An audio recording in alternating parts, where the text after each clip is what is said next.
Bonjour à tous, Robin Dubarry, j'ai 25 ans et je suis entraîneur de l'équipe de la CTC Orléans Métropole. Johan Blo, 48 ans, entraîneur adjoint de la CTC Métropole.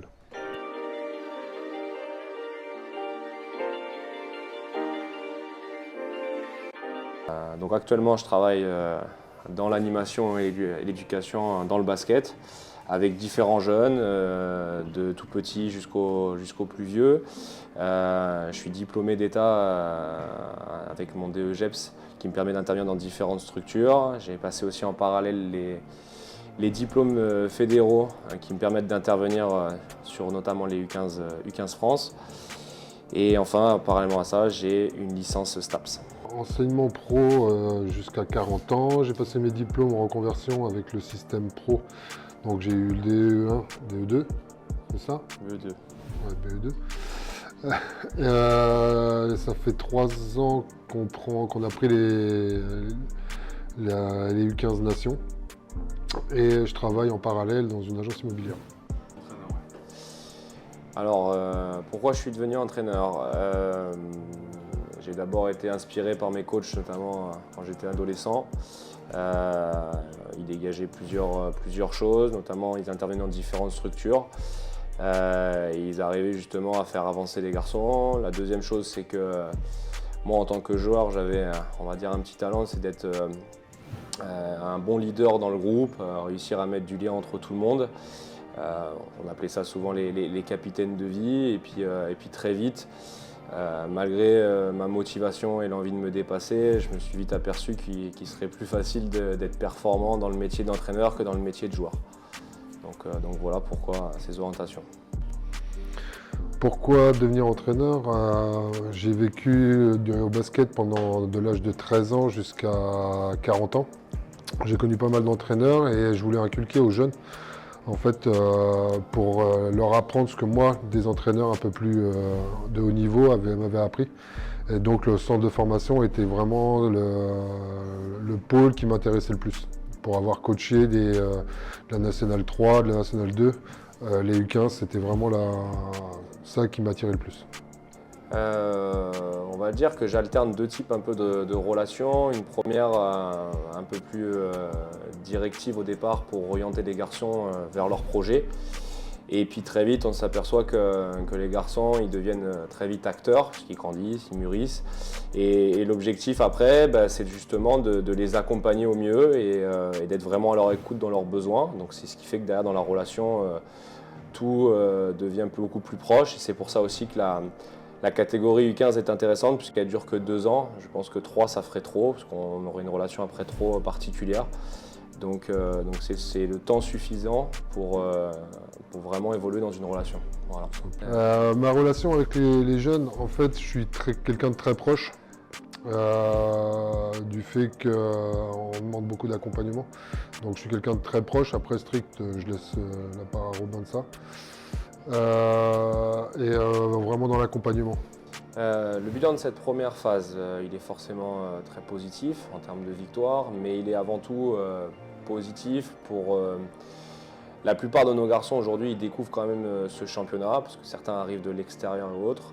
C'est souvent une première phase où ils découvrent aussi le championnat, où ils se testent, où ils se comparent à d'autres, dans un niveau où l'adversité devient de plus en plus difficile. Et au fur et à mesure des matchs, on arrive progressivement à en construire un collectif. Donc c'est vraiment ça le plus important. Et souvent aussi, sur les derniers mois, à partir de novembre, décembre, leur orientation future elle commence à arriver. Et donc, pour l'instant, on est très satisfait de nos garçons sur ce point-là. Voilà. Le bilan de la première phase est quand même positif. On est des joueurs qui sont talentueux individuellement, alors moins que sur une certaine année. Donc là, on est vraiment sur une première phase où on a vraiment produit du bon jeu, où on a construit chaque enfant individuellement au niveau...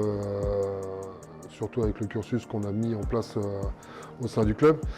Et collectivement, on essaie de leur apprendre la vie en groupe, ce qui est vraiment utile sur cette catégorie d'âge parce que c'est quelque chose qui vont leur apporter tout le long de leur vie. Donc on essaie de mettre des règles Et sur cette deuxième phase, d'autant plus sur le fait qu'on a des déplacements un peu plus éloignés et qu'on est obligé de partir la veille. Donc humainement et collectivement, on essaie de construire des choses, que ce soit pour eux et que ce soit aussi pour le collectif.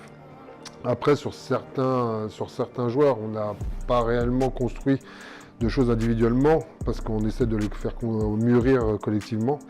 Et on est plus sur ça à l'heure d'aujourd'hui, sur des U15 qui sont en formation. Après, sur les dernières années, on est forcément plus attentif parce que c'est des jeunes joueurs qui vont partir sur soit des pôles, soit sur des centres de formation. Et donc là, on est un peu plus vigilant et on essaie de les faire grandir un peu plus rapidement, donc par rapport à leur état d'esprit et à leur façon de voir les choses par la suite. Alors sur la deuxième phase, on est plus sur des objectifs individuels en gardant ce collectif parce qu'on n'a pas réellement d'objectif sur du long terme à la fin de l'année en fait. Et on sait que sur des jeunes joueurs, on va perdre pratiquement la moitié. On ne sait pas encore, mais on va peut-être perdre la moitié. Donc on essaie de construire quelque chose sur les joueurs qui sont en deuxième année et les joueurs qui sont en première année pour qu'ils s'imprègnent de plus en plus du niveau de cette deuxième phase qui est un peu plus dur physiquement et collectivement. Comme l'a dit Johan, on est vraiment sur deux axes. Le premier, il faut savoir que la majorité de nos deuxièmes années, ils sont en train déjà de jouer leur carte pour l'année d'après. Préparer un peu le lycée et donc préparer leur futur qui se rendent toujours vers un double projet scolaire et sportif et donc les étapes vers soit le Pôle France, soit les centres de formation, soit un aménagement qui amène toujours basket et études combinées. Donc nous, notre premier objectif, c'est de faire en sorte déjà de les accompagner convenablement dans cet objectif-là pour faire en sorte qu'ils soient débarrassés le plus vite possible, qu'ils sachent où ils vont dès l'année prochaine pour qu'on puisse après vraiment se concentrer sur le terrain. Après, qui dit poulotte et qui pourrait aussi être susceptible d'enchaînement de victoires, dit peut-être une idée vers une projection vers le Final Four, mais ce n'est pas un objectif en soi. On pourrait le découper en deux étapes, c'est-à-dire une observation déjà de nos résultats durant ces 5 premiers matchs là, de cette poulotte. Et puis, en fonction un peu de nos garçons, comment ils se situent, une apparition ou une idée voilà, sur l'orientation vers le Final Four. Alors notre binôme fonctionne très bien depuis 3 ans. On est complémentaires du fait que Robin il s'occupe de plus de la partie technique et moi de tout ce qui est extérieur. Avec aussi la partie au niveau de l'assistant, au niveau du banc. On est très complémentaires du fait du caractère électrique de Robin et mon caractère un peu plus posé. Et en fait, ça, c'est ce qui fait notre complémentarité sur les joueurs et sur l'entourage. Et on a toujours fonctionné comme ça, que ce soit Robin quand il est premier entraîneur ou moi assistant, ou comme les deux premières années où moi j'étais premier et Robin assistant. On a toujours fonctionné de la même façon. Et je pense que c'est comme ça qu'on arrive à trouver notre complémentarité et notre régularité sur cette formation des U15. Il a très bien résumé, Johan. On est vraiment dans ce duo où on ne partage pas cette idée qu'il y ait un numéro 1 et un numéro 2. On est vraiment dans des missions spécifiques en fonction de moi ce que je peux faire à la semaine, l'accompagnement des garçons au quotidien. Et Johan, sa partie avec tout son recul d'ancien joueur qui permet vraiment de travailler avec des idées vraiment complémentaires. Et c'est vraiment, je pense, une force pour nous, notre duo, à chaque fois de se retrouver le vendredi soir et de se rassurer mutuellement, aussi bien sur la partie basket que moi j'en ai vraiment besoin sur la partie extérieure, que ce soit la gestion des parents, la gestion de différents cas. On parlait justement de l'avenir du centre de formation et justement des futures étapes qui amènent peut-être un jour vers le haut niveau. C'est forcément plus facile pour moi de le gérer avec quelqu'un qui a connu ça. Donc notre duo il est vraiment basé sur la confiance et sur le respect mutuel de chacun de nos carrières.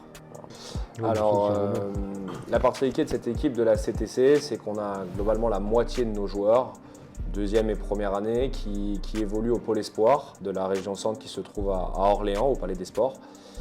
Donc ces garçons, ils ont un double projet, ils s'entraînent 7 fois par semaine et ils associent à côté leur projet scolaire. Et ces garçons, on les retrouve le vendredi soir avec une autre partie de garçons qui, eux, s'entraînent ici, au club de Fleury, qui composent d'entraînements individuels sur la première partie de la semaine et puis qui travaillent un petit peu le collectif en fin de semaine et justement sur ce dernier entraînement le vendredi. Cet entraînement de vendredi, il n'est pas très long. Il a de l'impact certes d'un point de vue basket sur le collectif, mais il a surtout de l'impact sur la relation qu'ont les garçons entre eux, puisqu'ils se sont déjà vus pendant les vacances, ils se voient aussi dans des moments où ils dorment les uns chez les autres, etc. Et donc c'est un moment important pour recréer des liens, pour rééchanger sur leur semaine et pour refaire le point aussi sur les week-ends précédents.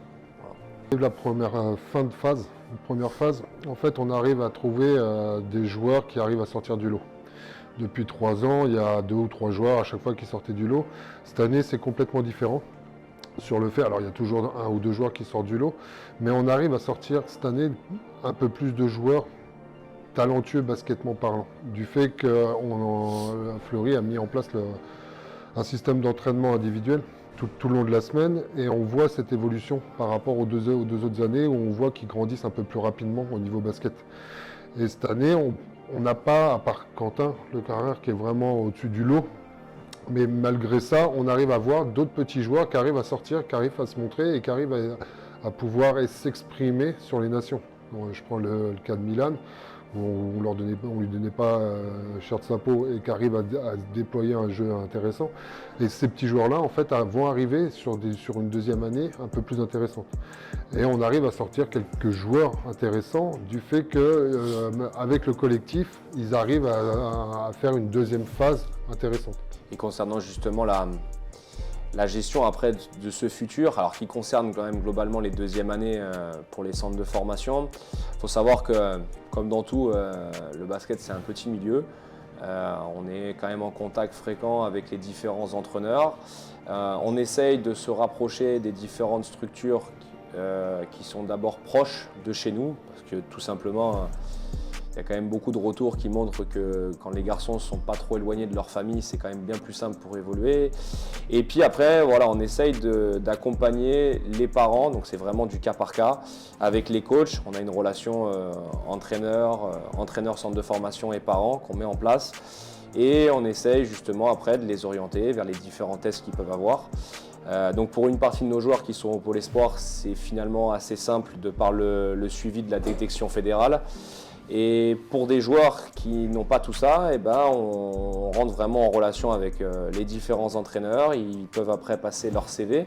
Alors c'est assez tôt pour ces garçons, mais je pense que c'est aussi très formateur. Parce qu'après, il ne faut pas oublier que dans 3-4 ans, ils sont des futurs adultes, donc ils devront se vendre et se proposer après un futur emploi. Et donc, à la suite en fait, de ces différents tests, en fait, eh ben, on a des retours après de différents entraîneurs qui sont intéressés, comme le dit Johan, de plus en plus pour nos joueurs, parce que la formation locale marche plutôt bien.